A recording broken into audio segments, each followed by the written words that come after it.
Islam is a weird, strange, and backwards religion. When I say weird, strange, and backwards, I mean truly awful, especially for women. Today, we're going to focus on a very specific problem in Islam, divorce, something that affects both men and women very deeply. I'm going to show you not just how bad it is, but how it harms families and brings nothing good to this world. This is something that used to prick my conscience even as a Muslim. I couldn't help but think there was something off with how the rules of divorce worked. I just couldn't make sense of these rules. Why do these rules seem so disconnected from the realities of human experience and relationships? Why was Islamic marriage so fragile? Why chicken go buck buck, husband go talaq talaq, and it's over? If you didn't understand that, you will. I'm going to answer that question. Let's get into it.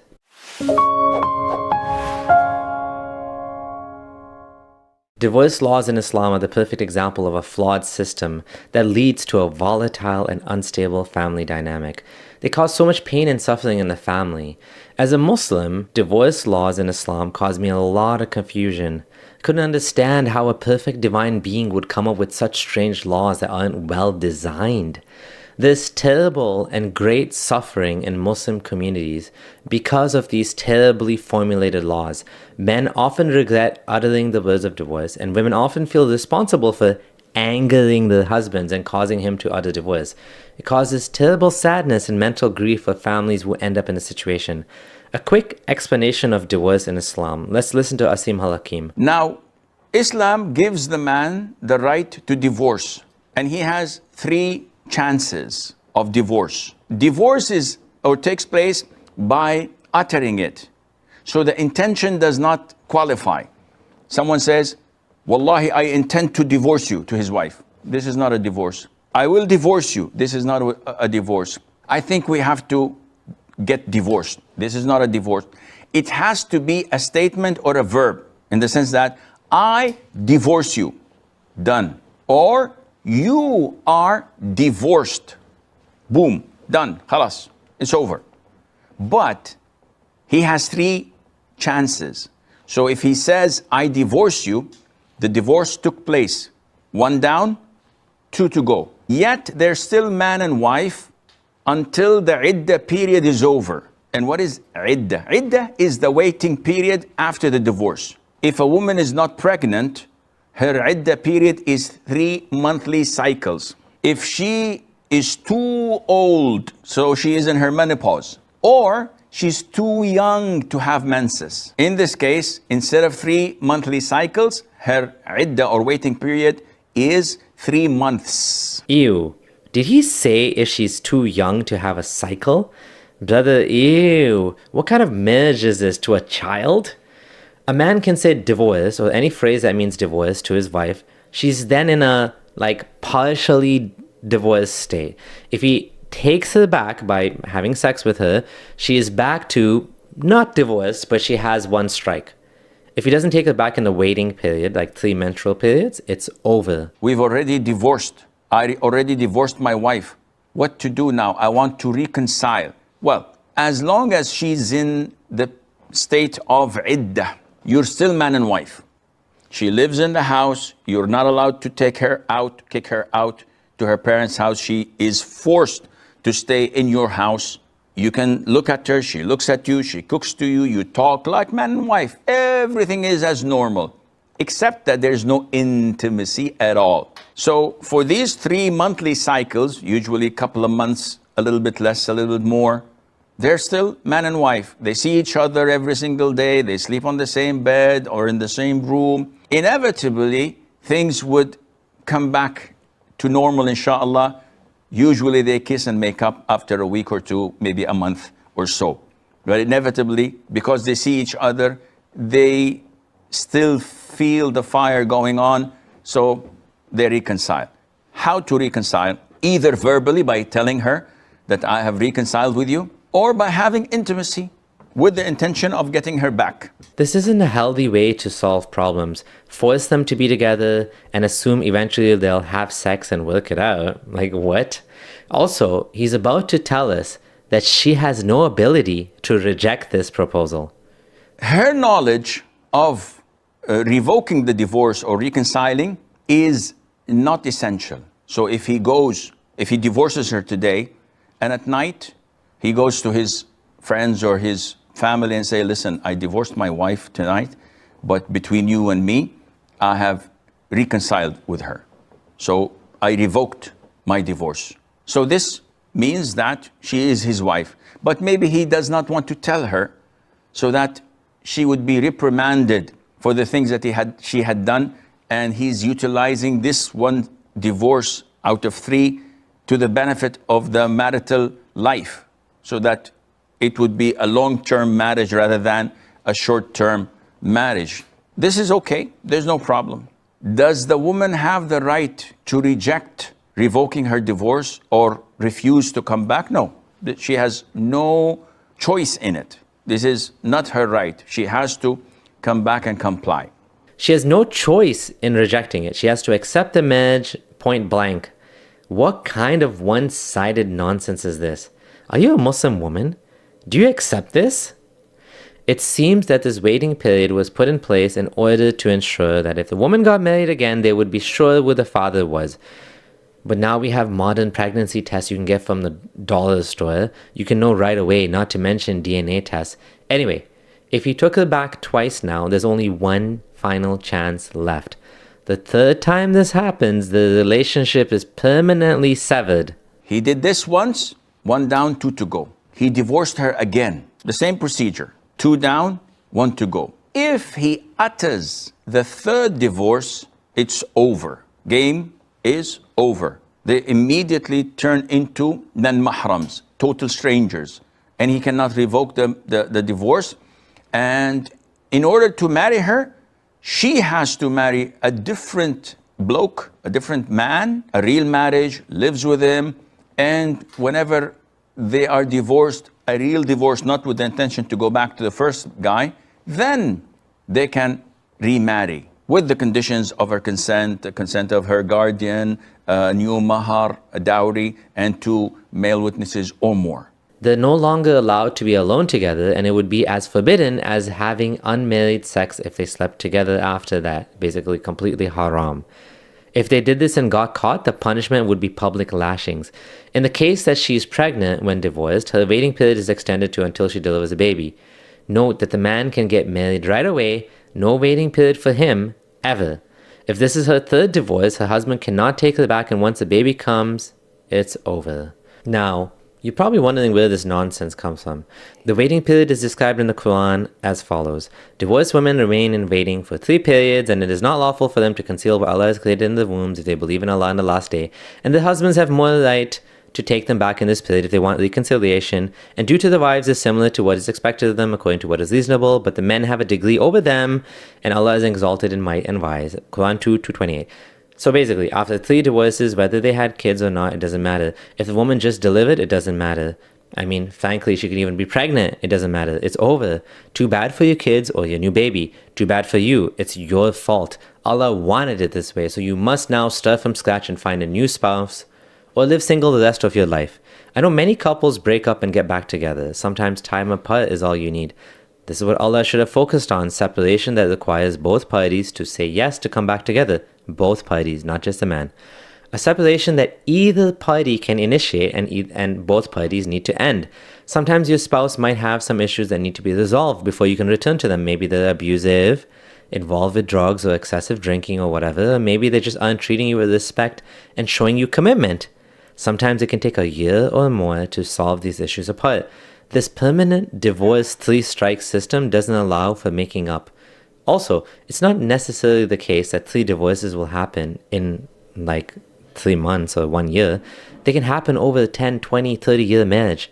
You still only get 3 strikes and then you've lost your wife forever, or husband. Fatwa sites and scholars are riddled with questions about the validity of people's marriage. So much mental energy and anguish because the laws weren't designed well. People just don't know if their marriage is valid anymore, whether they're still married or not. And this is the situation I found myself in many, many years ago. The power to divorce is in men's hands, only in their hands. What God would give final authority to men to break up a marriage and a relationship while women have to ask and beg a judge for it, a man-made God, of course, how is this fair? How does this make sense? Well, it makes sense if you think women are dumb, as per Muhammad himself.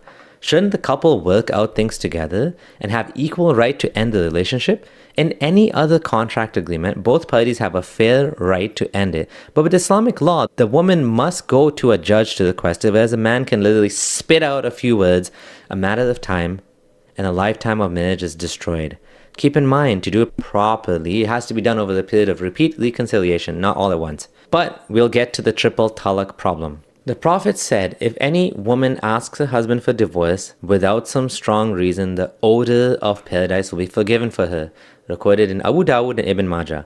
When the hadith says the fragrance of paradise will be forbidden to her, that means she's not going to heaven, period. She's not going to paradise. Did Muhammad say anything similar for men asking for divorce without a strong reason? No. Actually, men don't need to ask for divorce. They simply divorce. Men get to do whatever they want. There's not even an objection here. There's a statement we do find criticizing divorce. The Messenger of Allah said the most hated of permissible things to Allah is divorce in Ibn Majah. My question is, if Allah hates it so much, why is it so easy for men to do this? Contradictory much? For women to initiate divorce is called khulla. Khulla in Arabic means the separation of the wife in return for a payment. The husband takes the payment and lets his wife go, whether this payment is a mahar, the bridal gift which he gave to her, or more or less than that. Basically, she's held hostage unless she pays money to leave the marriage. It's narrated from Ibn Abbas that the wife of Thabit bin Qais came to the Prophet and said, O Messenger of Allah, I do not find any fault with Thabit bin Qais regarding his attitude or religious commitment, but I hate kufr after becoming Muslim. The Messenger of Allah said, will you give him back his garden? She said yes. The Messenger of Allah said, take back the garden and divorce her once. And this is in Nasai. You see, Islamic marriage is very transactional. You pay a bride price to get access to her private parts. If she eventually wants to leave you, she gives the gift back. Even if you slept with her multiple times since, the rules always favor men in Islam. Okay, now we're going to get to the juicy part, triple talaq. Let's hear what Sheikh Asim has to say. Now, one usually asks, what's the ruling on divorcing my wife more than once? So there are so-called, quote-unquote, men, or if you call them male, that would be better because men is a higher level than a male. You get gorillas males and donkeys as males, but not men. Men is a title given that you have to earn by taking the right decision, by measuring the consequences of your actions and of your words before doing or saying any of that. So some so-called men divorce without thinking, and not once, maybe 10 or 15 or 20 times. So when he's angry with his wife, I divorce you, you're divorced, divorced, divorced, and he repeats it 10 times.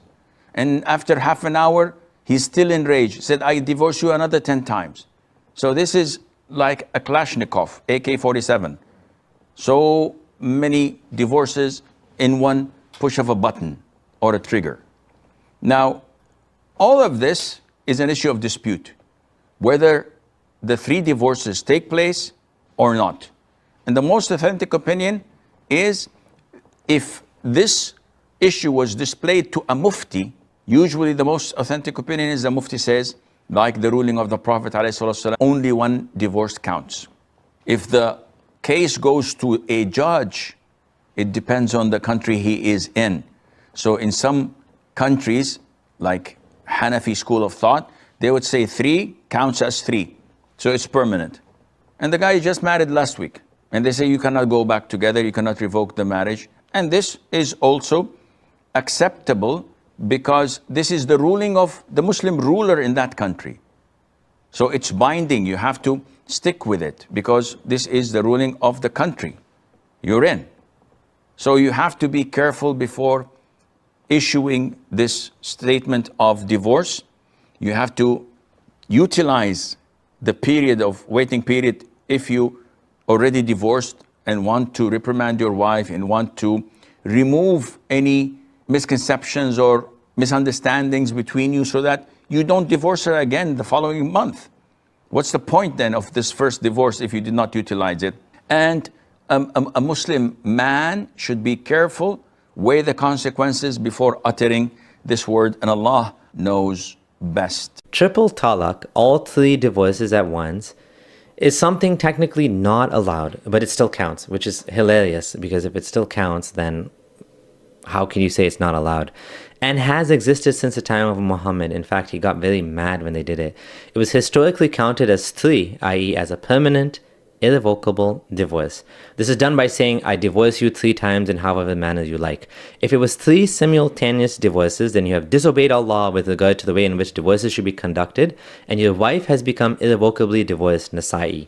Also similarly stated here, where Abu as-Sahba asked Ibn Abbas, enlighten us with your information whether the 3 divorces pronounced at once and at the same time were not treated as one during the lifetime of Allah's Messenger. And Abu Bakr, when it was in fact so, but when during the Caliphate of Omar, people began to pronounce divorce frequently, he allowed them to do so to treat pronouncements of 3 divorces in a single breath as one. This is considered an innovation, but still counts as permanent binding triple divorce according to the 4 schools of thought, while the Salafis consider it only to count as one based on the ruling of Omar above.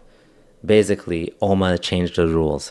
Therefore, if a man pronounced 3 divorces at once by stating to the wife, I divorce you 3 times, or by saying I divorce you, I divorce you, I divorce you, then 3 divorces will be effected and the divorce will be irrevocable.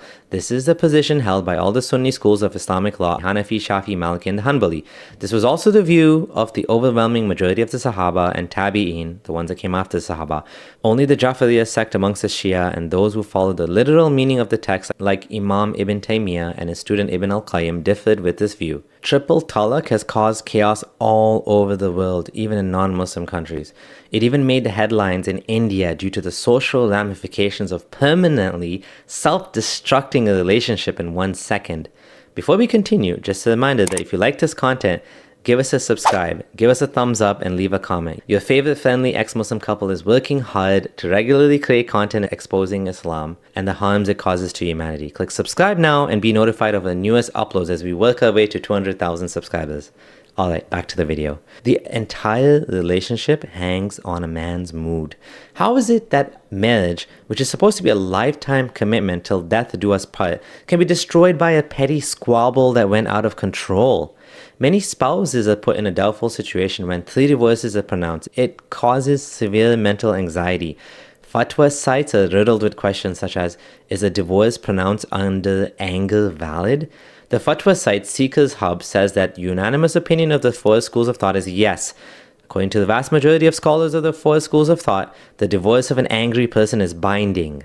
There are some that say that if a person's anger caused them to lose sense of reality, then it would be non-binding. This is because they have become like an insane person. There are plenitude of fatwas on this question. Here are just a few from the hundreds you will find if you search. Divorced his wife 5 times. Divorced in a moment of anger. Divorced in a state of anger. Divorced his wife 3 times in a moment of anger. Conditional divorce in a state of extreme anger. What this shows us is that this is a major problem in the Muslim community. No such similar problem exists in non-Muslim communities, as they can simply have a fight and say things like, it's over, and then make up without having to worry. A superior system would require the couple to seek a judge after the mandatory separation period. This is how modern Western systems work. Now cool heads will prevail. No false divorces based on emotion or temporary anger. Time is given to both sides to live apart and figure it out. Now, is this because women are more emotional? Was Islamic divorce law designed this way because women are too emotional? No, simply put, these laws are designed for men to control women. First of all, the biggest problem with this argument is we can see just how many families have problem with this rule and how many men initiate divorce and then immediately regret it. This shows that the design of this rule as it currently stands was a terrible idea. Are men being the emotional ones? Obviously, men are the ones getting angry and divorcing women, right? In more egalitarian societies, such as in the West, women are able to lead and manage large organizations when given the opportunity. There are many examples of women CEOs. How is it in Islam women are not even given the right to divorce, and outside of Islam, they can successfully manage 10,000 plus employees, having the ultimate authority to fire all of them at a moment's notice if they felt cuts would benefit the company? If women were so emotionally unstable, How can they successfully do this? How can they successfully manage some of the largest organizations in the world? The reason why women don't thrive in certain societies is because men put them in lower positions, because they don't see the full potential. That being said, Muhammad did think women were deficient in intelligence. We know that from the hadith. That's why he did this. This is why the system is so messed up, because it's based on a false model of men and women and the strengths and weaknesses and the understandings. Now, this is where the wheels go flying off. It's about to get even crazier. The strange rule to get back together, Halala. Okay, in order for her to get married back to the first man, she has to get married to another man, have sex with him, be divorced by him, and then she can go back to the first husband. Did I just say that? Yes. You're not supposed to do this intentionally, like you're not supposed to get married and divorced intentionally, but it has to be like actual honest sex plus divorce. Now, who made up this stuff? God? The hadith explains it. The Prophet was asked about a man who divorced his wife 3 times, then another man married her and he closed the door and drew the curtain, then divorced her before consummating the marriage with her. He said, she's not permissible for the first one to remarry her until the second one has intercourse with her in Nasa'i. Now, you must be scratching your head just like me. What the heck did I just hear? Why is this so strange and bizarre? Why does Allah make divorce so easy and then come up with such weird, bizarre rules to undo it? It's simple. This is meant to be a deterrence. He made divorce so easy that you could just say talaq a couple of times, but then it happened too much. So he's like, oh crap, I need to find a way to make this difficult. So I'm going to make it so that this woman has to have sex with another man, right? Someone clearly didn't think this through very well. We know who that someone is. In the following fatwa, a man divorced his wife in anger. To save his marriage, a family friend married, presumably had sex with his ex-wife so that he could marry her again. Halala here means a man marrying a woman and having sex with her, followed by divorce so that she can go back to the first husband. I have kids with my wife and I divorced her in anger. To help us get back together, a family friend did nikah with my wife without stating any halala condition, but we all knew that we are doing this nikah for halala purpose. How twisted is that? You get your friend to sleep with your wife so you can get her back. Why? This religion is bizarre and gross. If you want to see another bizarre and weird, gross ruling in Islam, check out this video on the breastfeeding rule in Islam. You're going to have a laugh. The BBC also published an article on the topic of halala marriages, the women who sleep with a stranger to save their marriage. It should be noted that halala marriage is actually forbidden. The Prophet said, "Curse be upon the one who marries a divorced woman with the intention of making her lawful for her former husband, and upon the one for whom she is made lawful." Abu Dawud. Muhammad himself knew that people were using this workaround, so he decided to make Allah curse them. Does this sound like something God would come up with? What possible normal scenario would you imagine your ex-wife getting re-divorced and then you marrying her? For all intents and purposes, you would lose her forever after the third divorce because she'd be with another man. Except this is too painful for most people to deal with, so they have this messy workaround.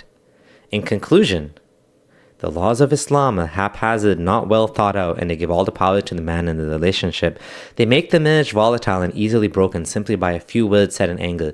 They don't facilitate a happy marriage. They cause a lot of heartache and sadness in relationships due to divorce being given in anger, followed by regret. The rule of marrying and having intercourse with another man to marry may restrain men from divorcing their wives in anger, or it may mean they never get the wife back ever. Or it may mean that the wife has to have sex with another man just to get back with them.